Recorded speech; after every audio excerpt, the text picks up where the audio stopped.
For many people, church is like a second home. They enjoy the community, the teaching they receive, the worship and fellowship they enjoy. It is also a place where they feel accepted and a place where they feel able to be themselves.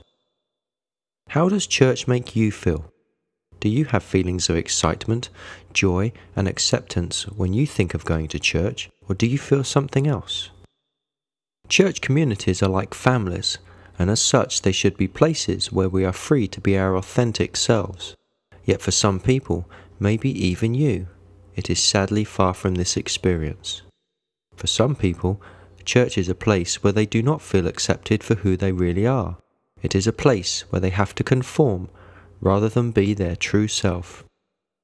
When people struggle with real questions of faith, have real doubts, and sense they are moving away from the spiritual life they have known up to then, what is the normal response of those in their church? We might say the first response is a natural one, to try to bring this person back to what is regarded as the truth. But what if the truth is no longer true for them?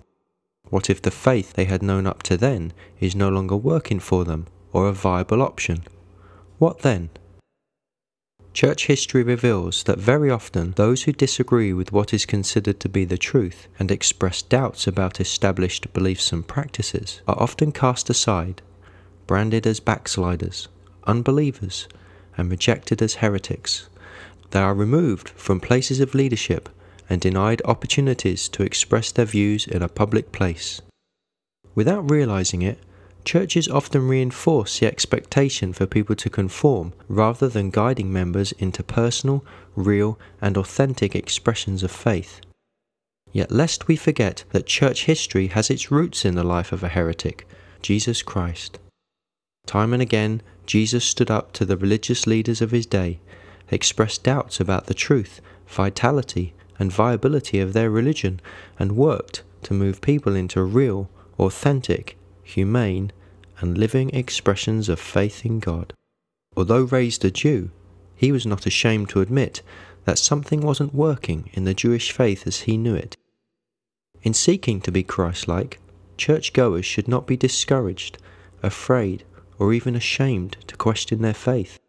Why should anyone accept the established teachings of a tradition or religious leaders without question?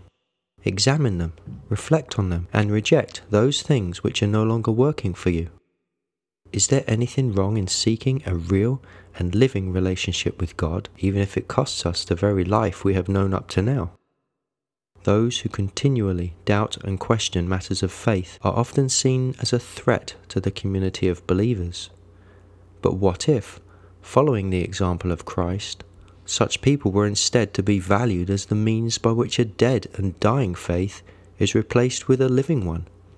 Might we even dare to suggest that those branded as heretics and cast outside the church, those who doubt, question, and eventually reject the established teachings of their community, might actually be welcomed as prophets and messengers of God instead?